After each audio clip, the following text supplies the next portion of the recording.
자, 이제 하나님 말씀 함께 나누겠습니다. 오늘 우리들에게 주시는 하나님의 말씀은 고린도 후서 5장 11절에서 21절까지입니다. 이 계시의 말씀을 제가 봉독할 때 하나님의 음성을 다 함께 들으시기를 바랍니다. 우리는 주의 두려우심을 알므로 사람들을 권면하거니와 우리가 하나님 앞에 알려졌으니 또 너희 양심에도 알려지기를 바라노라. 우리가 다시 너희에게 자천한 것이 아니요 오직 우리로 말미암아 자랑할 기회를 너희에게 주어 마음으로 하지 않고 외모로 자랑하는 자들에게 대답하게 하려 하는 것이라. 우리가 만일 미쳤어도 하나님을 위한 것이요 정신이 온전하여도 너희를 위한 것이니 그리스도의 사랑이 우리를 강권하시는도다. 우리가 생각하건대 한 사람이 모든 사람을 대신하여 죽었은즉 모든 사람이 죽은 것이라. 그가 모든 사람을 대신하여 죽으심은 살아있는 자들로 하여금 다시는 그들 자신을 위하여 살지 않고 오직 그들을 대신하여 죽었다가 다시 살아나신 이를 위하여 살게 하려 함이라. 그러므로 우리가 이제부터는 어떤 사람도 육신을 따라 알지 아니하노라. 비록 우리가 그리스도도 육신을 따라 알았으나 이제부터는 그같이 알지 아니하노라. 그런즉 누구든지 그리스도 안에 있으면 새로운 피조물이라. 이전 것은 지나갔으니 보라 새 것이 되었도다. 모든 것이 하나님께로 났으며 그가 그리스도로 말미암아 우리를 자기와 화목하게 하시고 또 우리에게 화목하게 하는 직분을 주셨으니 곧 하나님께서 그리스도 안에 계시사 세상을 자기와 화목하게 하시며 그들의 죄를 그들에게 돌리지 아니하시고 화목하게 하는 말씀을 우리에게 부탁하셨느니라. 그러므로 우리가 그리스도를 대신하여 사신이 되어 하나님이 우리를 통하여 너희를 권면하시는 것 같이 그리스도를 대신하여 간청하노니 너희는 하나님과 화목하라. 하나님이 죄를 알지도 못하신 이를 우리를 대신하여 죄로 삼으신 것은 우리로 하여금 그 안에서 하나님의 의가 되게 하려 하심이라. 아멘. 오늘 우리 살렘교회 설립 3주년이 되는 날입니다. 3살이 되었습니다. 지난 주간에 제 지인 중에 교회를 개척하고 20년쯤 되는 목사님께 물었습니다. 목사님 교회에는 교회 생일에 무슨 일을 합니까? 어떻게 축하를 합니까? 안 합니다. 아, 그래요? 의아해하는 저에게 이런 이야기를 이분이 들려주었습니다. 처음에는 우리도 축하를 하며 떡도 하고 축하 행사도 했습니다. 그런데 어느 교회 설립주일에 마음 아픈 상처가 있었습니다. 뭔데요? 무슨 일이 있었습니까? 네, 교회 설립주일을 맞은 주일 예배에 기도를 맡은 어느 집사님이 이렇게 기도를 하시는 겁니다. 하나님, 우리 교회가 생일을 맞았습니다만 부흥도 안 되고 사람도 적게 모이고 빈자리가 많습니다. 이 기도를 들으면서 얼마나 낙심도 되고 힘도 빠지고 마음이 상하는지 그 다음 교회 설립주일부터는 아예 아무것도 안 하게 되었습니다. 이렇게 얘기를 하시는 겁니다. 제가 이야기를 듣고 이게 개척교회만 그런 것은 아닌데 하는 생각도 해보았습니다. 100년이 넘은 교회에서 기도 인도를 하시는 분도 종종 그런 기도를 합니다. 하나님, 교회가 빈자리가 많습니다. 이렇게 기도를 하는 거예요. 주님이 세우신 교회가 요모냥 요꼴이라는 느낌이 들게 하는 겁니다. 목회자는 이 기도를 들으면서 나는 사람 모으는 재주가 없구나 자책하게 되고요. 교인들은 우리 목사님이 교회 부임하신 이후에 하신 일이 뭐 있냐 하면서 성과를 따지게 만들기도 합니다. 교회가 크든 작든 우리 주변에서 흔히 볼 수 있는 풍경이 아니겠습니까? 선교적 목회 길잡이라는 책이 있습니다. 여기에서 이제 역사적으로 나타난 두 가지 교회 유형을 기록을 하고 있는데요. 이제 하나는 오래된 서구교회 이제 모습입니다. 여러분이 유럽을 여행하거나 또 이렇게 뭐 영상을 보면은 단번에 알아볼 수 있는 교회 모습입니다. 마을, 도시 한복판에 큰 예배당이 있고 이것을 중심으로 하여 교회가 국가와 사회 전반적 영역에 영향을 끼치는 체제입니다. 교회가 마치 큰 덮개로 그 나라, 그 도시를, 세상을 덮어놓은 것처럼 보인다고 해서 이런 교회 모습을 크리스텐덤 이렇게 부릅니다. 주후 313년 로마가 기독교를 공인하고 이내 국가 종교가 된 이후에 주로 유럽의 교회 모습입니다. 이 체제 안에서는 누구든지 태어나면 유아 세례를 받고 자동적으로 기독교인이 되고 교회는 일평생 이들을 돌보고 유지하는 관리자가 됩니다. 이런 교회가 이제 르네상스 중세를 넘어가면서 계몽주의와 근대주의를 걸치면서 이 크리스텐덤은 이제 무너져 내리게 됩니다. 두 번째 교회 유형은 우리 이제 한국과 같이 새롭게 탄생한 신생교회입니다. 크리스텐덤 유럽의 교회와 달리 비기독교 사회에서 시작이 되었기 때문에 아주 뜨겁습니다. 열정이 넘치고 모이기에 힘씁니다. 우상이 만연한 세상에서 하나님을 믿으려면 세상으로부터 교회 안으로 모여드는 면이 강조될 수밖에 없습니다. 이것은 우리 한국교회 모습이기 때문에 여러분 잘 이해가 될 것입니다. 그런데 이런 신생교회가 열정으로 모이는 장점이 있는데 반해서 단점도 있습니다. 신앙을 교회 안으로 모이는 것으로 인식하는 것입니다. 이것을 교회 중심적 신앙이라고 부르는데 이런 교회 중심적 신앙은 교회 절대주의를 철회하였고 예배당 안의 교회와 세상을 둘로 나누는 결과를 가져오게 됩니다. 이럴 때 교회의 존재 목적은 교회를 위함입니다. 그래서 이 책은 다음과 같은 충격적인 말을 합니다. 한번 여러분 들어보십시오. 교회가 하나님 나라를 세우는 대신 교회 자체를 세우는 존재로 자신을 규정하게 되면 언제나 문제가 생긴다.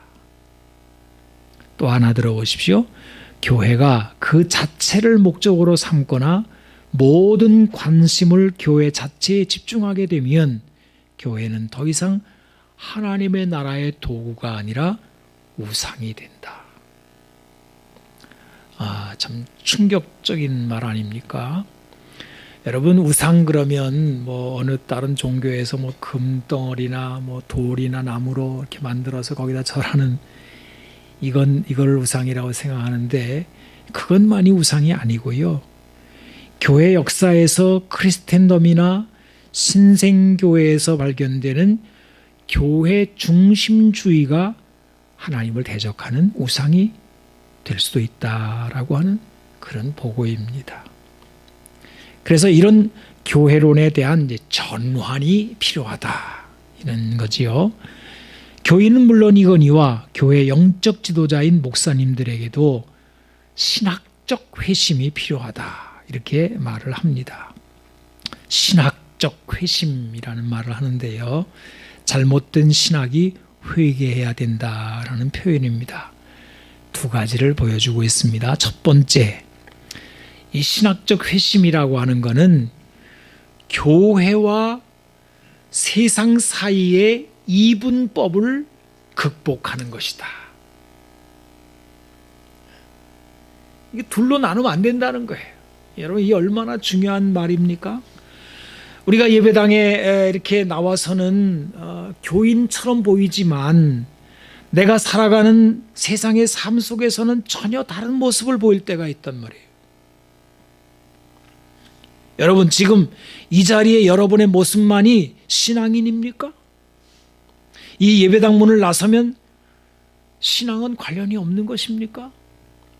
그래서 이런 교회와 세상을 딱 둘로 나눠가지고 예배당에 와서만 교인이고 세상에 나가서는 내 멋대로 살고, 이런 이분법을 버리지 않은 게 신학적 회심의 주 내용입니다. 그 다음에 두 번째로 신학적 회심은 참 이 부분 너무 생각을 좀 많이 해봐야 될 부분인데요. 교회로 교인을 끌어들이는 것을 선교로 이해하는 교회 중심적 선교론으로부터 교회를 하나님의 다스림, 통치와 종말론의 맥락에서 이해하는 선교적 교회론으로의 회심이다. 그랬습니다. 이것은 사람을 교회로 모으는 게 문제라는 것은 아니에요.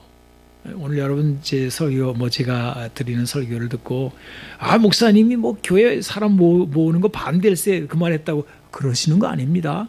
교회 사람 모이는 게 뭐가 문제겠습니까? 그게 문제라는 게 아닙니다. 문제는 뭐냐? 이게 우리를 부르신 부름의 목적이 아니라는 데 포인트가 있습니다.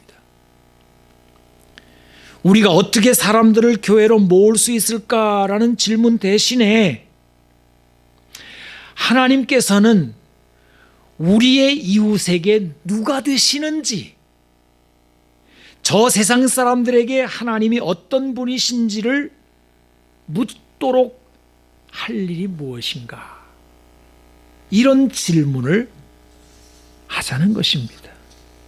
이것을 신학적 회심이라고 했습니다.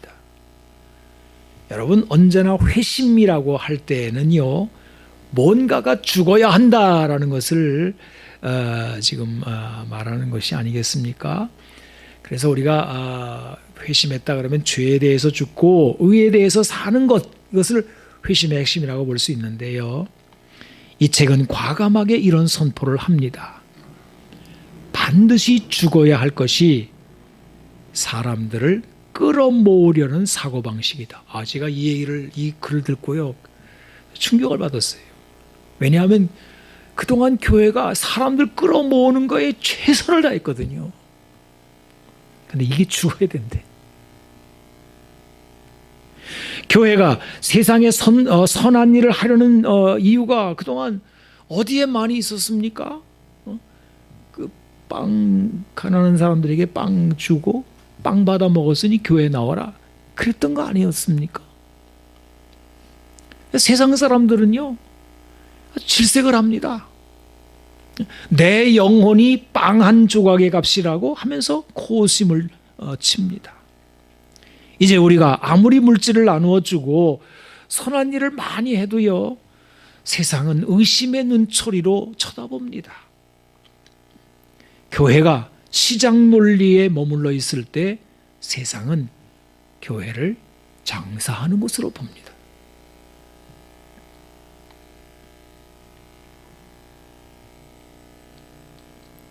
여러분, 교회가 착한 행실을 하나님이 우리에게 요구하셨죠. 하나님 백성들은 착한 일을 해야 된다라고 숱하게 말씀하셨습니다. 그 착한 행실의 바른 목표가 뭘까요? 성경에 예수님이 명확하게 말씀하신 부분이 있어요. 그게 마태복음 5장 16절입니다. 한번 읽어보겠습니다. 이같이 너희 빛이 사람 앞에 비치게 하여 그들로 너희 착한 행실을 보고 하늘에 계신 너희 아버지께 영광을 돌리게 하라. 이거예요. 하늘의 하나님께 영광을 돌리게 하는 것입니다. 이걸 좀 더 쉽게 표현을 해보겠어요? 하나님을 생각하게 하라는 거예요. 하나님 없이 사는 사람들, 잘못된 우상을 섬기며 사는 사람들, 죄에 절어 사는 사람들이 우리의 착한 행실을 보고 하나님이 계시는구나, 하늘에 있구나. 이것이 예수님이 말씀하시는 착한 행실의 유일한 목적입니다. 제가 이걸 누구에게서 볼 수 있었나 하고 찾아보니까 아브라함이 그렇게 했더라고요. 여러분, 하나님의 부르심과 인도하심을 따라 사는 아브라함은 교회의 원형입니다. 교회란 하나님의 부르심과 인도하심을 따르는 사람들이기 때문입니다. 그런데 히브리서를 보게 되면 아브라함은 부르심을 받았을 때 갈 바를 알지 못하고 나아갔다, 이렇게 기록을 하고 있습니다. 이것을 뭐라고 그래요? 믿음이라고 합니다. 여러분, 교회는요, 갈 바를 잘 알지 못하는 것이 좋습니다. 주님이 가라고 하면 가고, 주님이 멈추라고 하면 멈추고, 기도는 그래서 하는 거지요. 인간들이 모여서 회의를 너무 해가지고요, 하나님의 일이라고 주도 면밀하게 만드는 것은 그건 믿음의 길이 아닙니다. 이것은 사람이 하나님을 인도하는 모순을 낳습니다. 그런데 아브라함은요, 갈 바를 알지 못했다는 거예요. 자기 생각대로 뭐 계획을 짜고, 저기가 좋아 보이네, 이렇게 하는 게 맞아, 그러면서 가지 않았다는 거예요. 날마다 하나님이 가라고 하는 그 걸음을 인도하시는 대로 갈 바를 알지 못하고 하나님의 인도하심을 구하고 그 믿음의 길을 갔다는 거란 말이에요. 이런 아브라함에게 가나안 땅의 왕인 아비멜렉이 찾아옵니다. 그리고는 아브라함한테 이렇게 말을 해요. 여러분, 창세기 21장 22절입니다. 그때 아비멜렉과 그 군대 장관 비골이 아브라함에게 말하여 이르되 내가 무슨 일을 하든지 하나님이 너와 함께 계시도다, 그래요. 이 깜짝 놀랄 말씀입니다. 여러분, 가나안 땅의 사람들은요, 악한 사람들이거든요. 죄인들이거든요. 지 멋대로 살던 사람들이거든요. 근데 거기에 하나님이 아브라함을 보내요. 거기서 살게 해요. 아브라함이 나가서 전도지 막 뿌리고 교회 이렇게 한 거 아니에요. 그냥 하나님이 인도하시는 대로 갈 바를 알지 못하고 그냥 매일매일 하나님과 함께 살았던 거예요. 억울한 일도 많았습니다. 그런데 오랜 세월이 지난 다음에 그 땅의 왕이 군대 장관을 데리고 와서 당신을 보니까 하나님이 함께 하시는군요, 이런 말을 했다는 거예요. 이 한마디가 나오기까지 오랜 세월이 걸렸습니다. 그동안 억울한 일도 있었습니다. 아브라함 75세에 부르심을 받고 100세에 이삭을 낳고 난 후에 아브라함이 거한 세상 나라 가나안 땅의 왕에게서 이 고백이 나온 거예요. 아브라함의 착한 행실을 거듭 지켜보던 세상의 왕이 하나님을 떠올린 것입니다. 아브라함은 부르심을 받은 사람들의 모범입니다. 교회는 주님의 부르심을 받은 사람들의 모임입니다. 이 부르심에는 이런 목적이 있는 거예요. 그 목적은 사람들을 불러 모으는 것이 아닙니다. 세상이 하나님이 누구신지를 생각하게 만드는 것입니다. 이것 때문에 여기 우리 살렘교회가 시작이 된 것입니다. 여러분, 오늘 우리가 고린도후서 5장을 읽었는데요, 사도 바울은 본문 15절에 이렇게 선포를 합니다. 예수님 때문에 우리가 다시는 자신을 위하여 살지 않게 되었다, 이렇게 선포를 해요. 이거는 로마서 14장 7절 9절의 말씀과 같은데요, 제가 이 부분을 한번 읽어보겠습니다. 로마서 14장 7절로 9절입니다. 우리 중에 누구든지 자기를 위하여 사는 자가 없고 자기를 위하여 죽는 자도 없도다. 우리가 살아도 주를 위하여 살고 죽어도 주를 위하여 죽나니 그러므로 사나 죽으나 우리가 주의 것이로다. 이를 위하여 그리스도께서 죽었다가 다시 살아나셨으니 곧 죽은 자와 산 자의 주가 되려 하심이라. 여러분, 예수님 때문에 우리가 바뀌었어요. 삶이. 예수님이 우리를 위해 하신 일과 우리를 부르신 것을 생각할 때 우리 삶이 확 바뀌었다고요.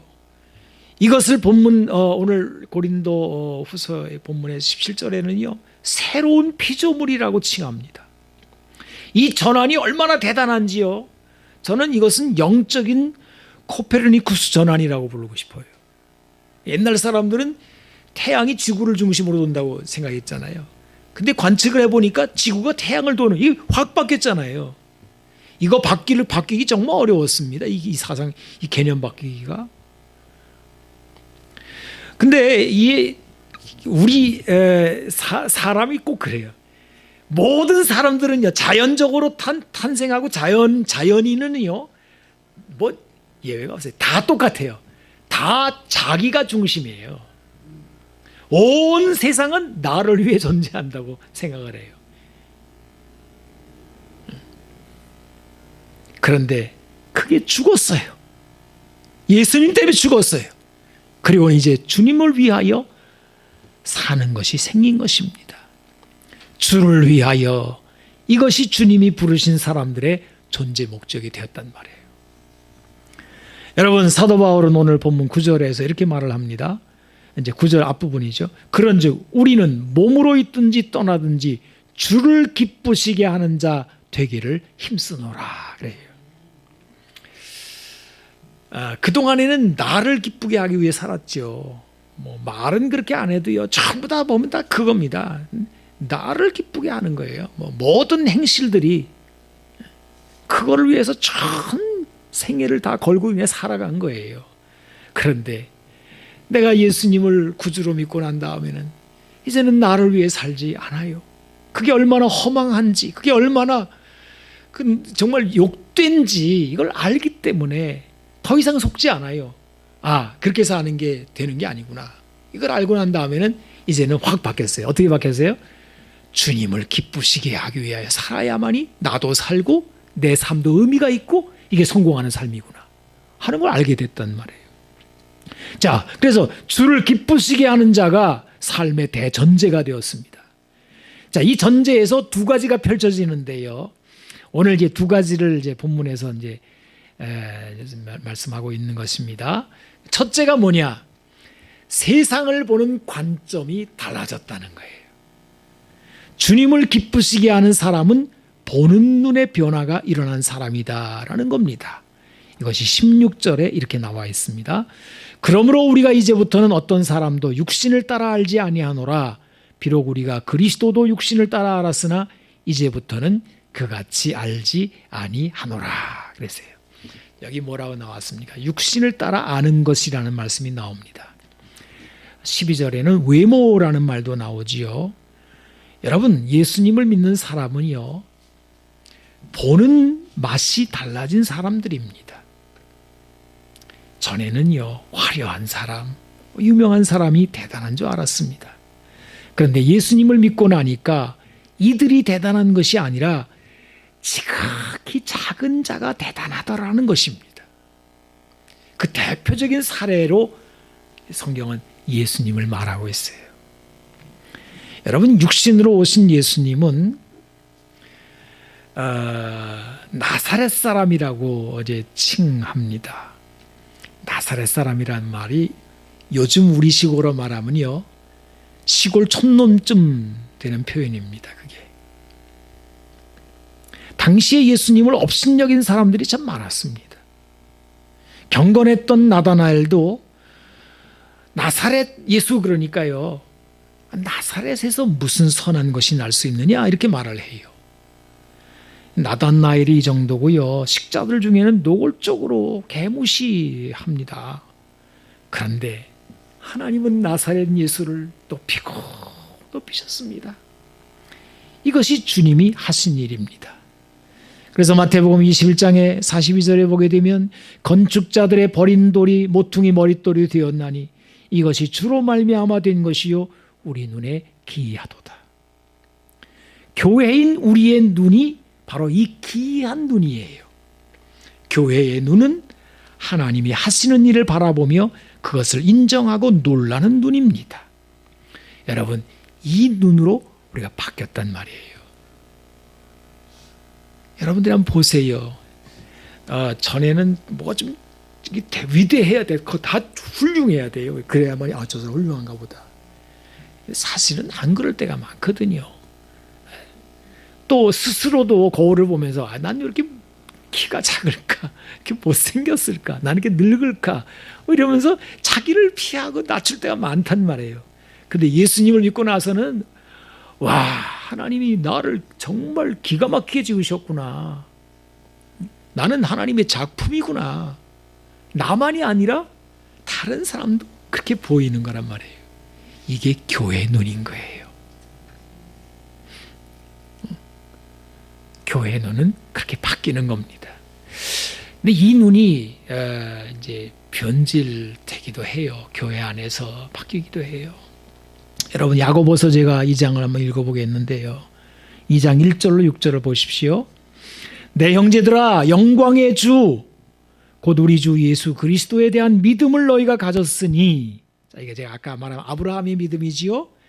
사람을 차별하고 하여 대하지 말라.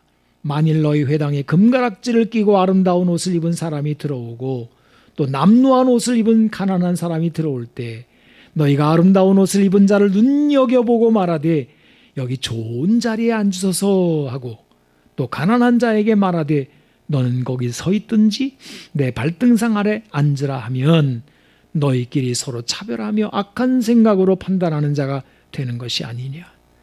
내 사랑하는 형제들아 들을지어다. 하나님이 세상에서 가난한 자를 택하사 믿음에 부요하게 하시고 또 자기를 사랑하는 자들에게 약속하신 나라를 상속으로 받게 하지 아니하셨느냐. 너희는 도리어 가난한 자를 없인 여겼도다. 그 뒤로 좀 더 읽어봐도 좋겠습니다만은 그런 내용을 계속 쓰고 있습니다. 여러분, 오늘 본문에 나오는 말씀대로 우리는 그 어떤 사람도 육신을 따라 알지 아니해야 합니다. 이 세상에서 가장 미약한 사람일지라도 그리스도께서 저를 위해 죽으신 존귀한 사람으로 보아야 합니다. 그 사람의 크기와 깊이와 높이와 그리고 넓이가 예수님 때문에 다 달라진 거예요. 주님이 부르신 사람들은 이것을 봅니다. 사도 바울은 우리가 주님을 기쁘시게 하는 일을 말한 후에 바로 이어서 그리스도의 심판대를 언급합니다. 여러분 오늘 본문의 앞부분에 있는 9절 10절을 다시 한번 보십시오. 그런즉 우리는 몸으로 있든지 떠나든지 주를 기쁘시게 하는 자가 되기를 힘쓰노라. 이는 우리가 다 반드시 그리스도의 심판대 앞에 나타나게 되어 각각 선악간에 그 몸으로 행한 것을 따라 받으려 함이라. 그리고 바로 이어서 11절에는 우리는 주의 두려우심을 안다 그랬어요. 그리스도의 심판대의 엄중함에 대한 말씀입니다. 저는 이 최후의 심판에 대한 생각을 하면서 많은 고민을 한 적이 있습니다. 주님이 다시 오실 때 모든 천사와 함께 오셔서 모든 민족을 불러 모으고 영광의 보좌에 앉아서 심판을 하신다고 마태복음에 기록을 했습니다. 그리고 요한계시록에는 크고 흰 보좌 앞에 죽은 자들이 큰 자나 작은 자나 서서 자기 행위를 따라 심판을 받는다라고 했는데 제 고민이 이거예요. 도대체 그 심판의 기준이 뭘까? 그 엄중한 그 두려운 하나님 앞에 우리가 다 금방 이제 서게 될 텐데 인간의 행위에 무엇을 심판하신다는 것일까?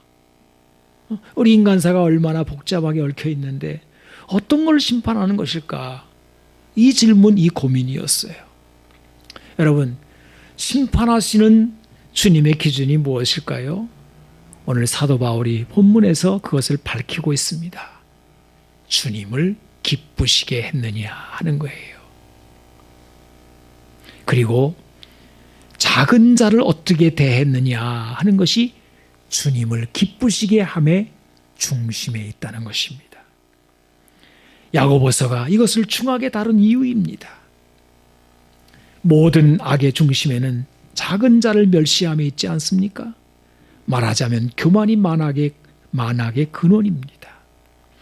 여러분이 주변의 사람들, 특히 나와 아주 가까이 있는 사람들을 예수님 대하듯 한다면 무슨 문제가 생기겠습니까? 오늘 이렇게 우리가 작은 공동체로 모였습니다마는 아이고 우리 예수님이 오셨네. 나이 많은 사람들을 대하든지 어린아이를 대하든지 나와 껄끄러운 사람들일지라도 저분은 예수님이 너무 사랑하시는 분이지 이렇게 대한다면 어떻게 그렇게 함부로 대하겠습니까? 어떻게 그렇게 거친 말투를 하겠습니까? 어떻게 무시를 하겠습니까? 거기 무슨 죄가 나오겠습니까? 그런데 우리는 너무 가깝다 보니까 단점도 많이 보이고 실망스러운 것도 많이 보이고 하다 보니까 그냥 사람 우습게 보이고 귀하게 여기지 않게 되고 대단한 사람 따로 있는 것처럼 여기면서 사람 바꿔야 돼 이러면서 말이죠. 그냥 거침없이 막 해대는 거예요. 여기에서 온갖 갈등과 불화와 미움과 다툼이 나오지 않습니까? 이게 죄의 온상입니다. 주님의 부르심을 받은 사람들, 교회는 그 어떤 사람도 육신으로 보는 것을 외모로 판단하지 않는 사람들입니다.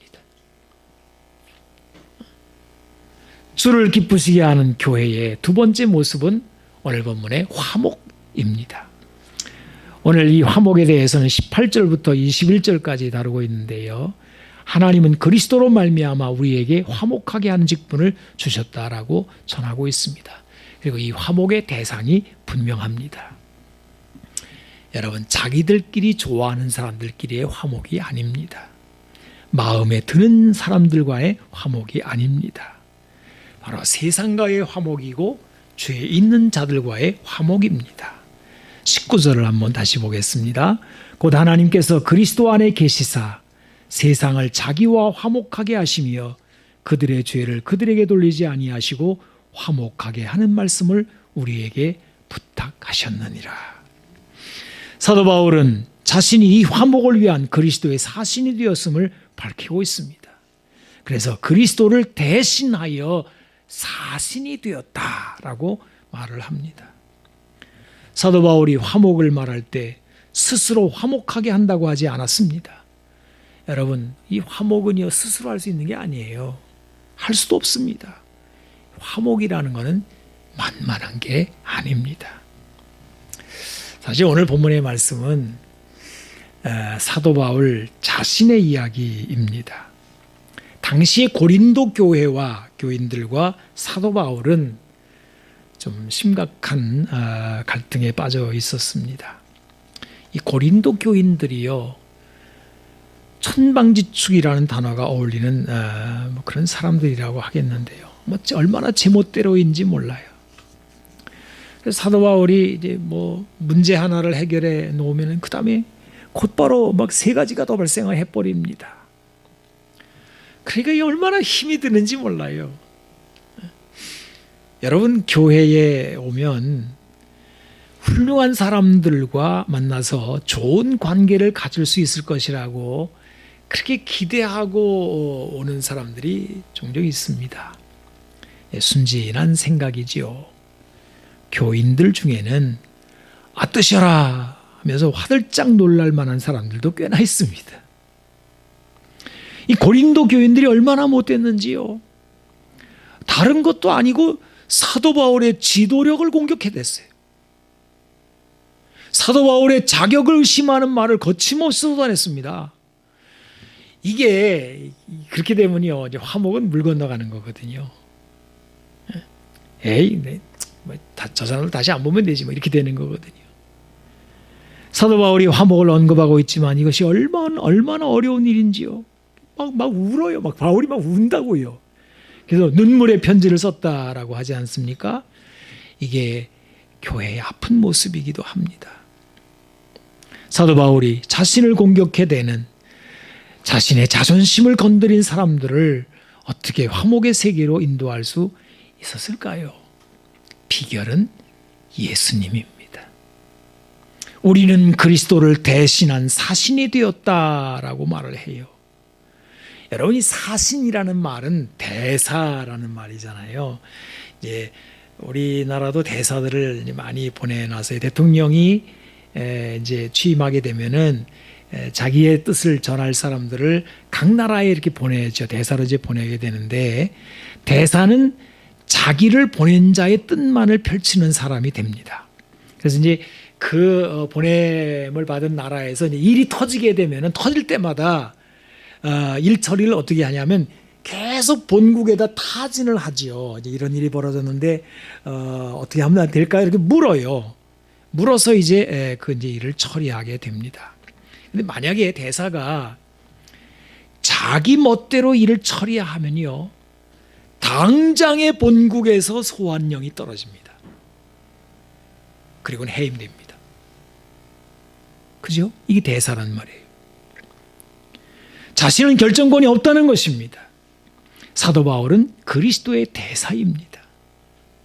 예수님에게 묻고 예수님의 뜻 안에서만 일을 처리합니다. 예수님은 십자가의 죽으심으로 세상을 자기와 화목하게 하신 분입니다. 예수님은 죄인들의 죄를 그들에게 돌리지 아니하시고 이렇게 기도하셨습니다. 아버지, 저들을 사하여 주옵소서. 자기들이 하는 것을 알지 못함이니이다.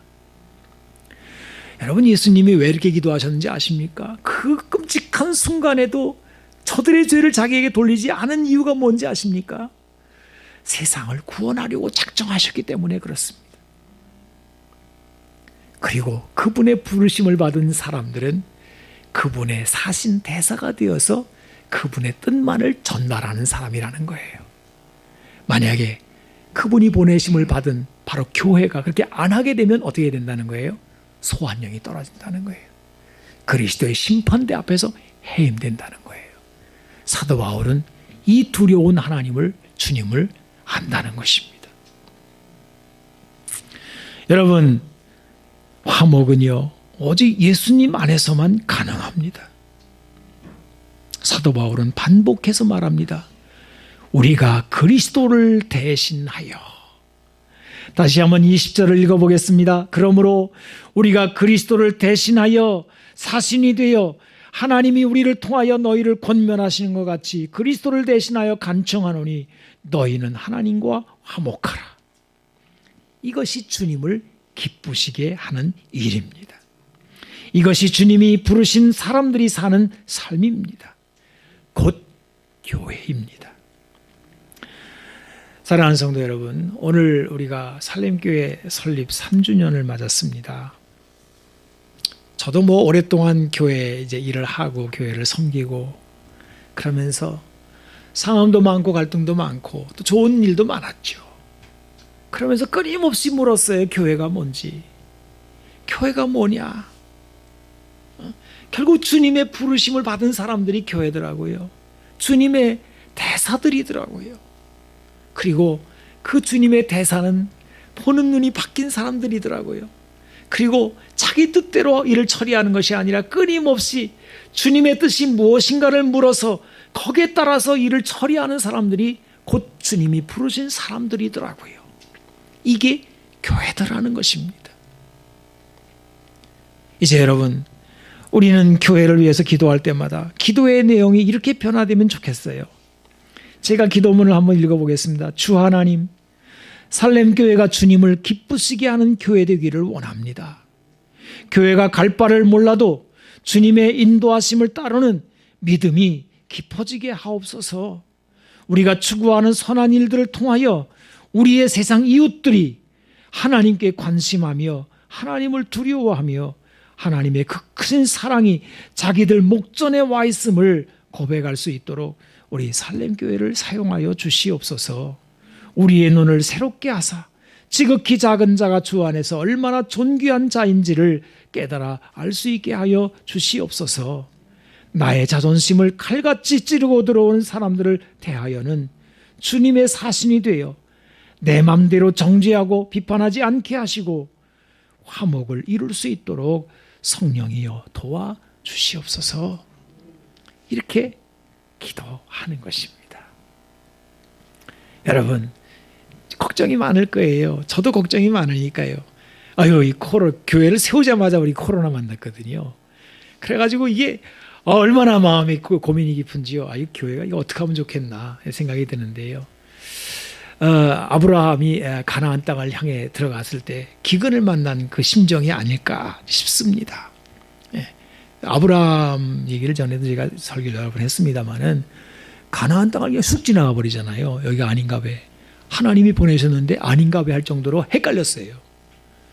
근데 우여곡절 속에 다시 인도하심을 따라서 이제 가나안 땅에 이제 다시 들어와 거기 정착을 하면서 이삭을 낳고 그리고 하나님의 놀라운 역사들 일어나가지 않습니까? 내일 일을 몰라요. 우리 교회가 앞으로 어떻게 펼쳐져 나갈지를 우리가 계획한 대로 되는 게 아니에요. 주님이 이끌어 나가실 거예요. 그리고 여러분 제발 제가 부탁드립니다. 헛된 기도를 드리지 마세요. 하나님 우리 교회 큰 교회가 되게 해주고 뭐 사람 많이 모이고 뭐 어쩌고 그렇게 하지 마세요. 오늘 주님 말씀하신 대로 하나님 우리 보는 눈을 고쳐주세요. 우리가 주님을 기쁘시게 하는 교회가 되게 해주세요. 그래서 우리 교회가 정말 그 주님께서 하시는 일들, 갈등이 생기는 일들마다 갈등을 해결하는 화목의 그 사신들이 되어서 세상과 교회 하나님을 중재하고 또 믿음이 약한 사람들을 중재해서 계속해서 하나님과 화목함을 만들어 나가는 교회로 만들어주세요. 이렇게 하면요 교회는 정말 하나님이 기뻐하시는 대로 이 세상에서 놀라운 일들을 하게 될 것입니다. 우리 살렘교회가 그렇게 되어지기를 축복합니다. 기도하겠습니다. 하나님 감사합니다. 우리 교회를 이곳에 세우셨습니다. 이제 하나님께서 귀하게 세우셔서 주님 우리에게 믿음으로 부유하게 하여 주시고 많은 사람들을 하나님의 자녀로 불러 모아 주심을 감사합니다. 하나님 우리의 눈을 계속 고쳐 주시옵소서. 그래서 너무 작고 미약한 사람들도 얼마나 존귀한지 주님 우리 눈으로 보게 하여 주시고 그리고 하나님 끊임없이 일어나는 갈등 속에서도 하나님과 화목하는 일이 그리스도 안에서 이루어질 수 있도록 우리를 사용하여 주시옵소서.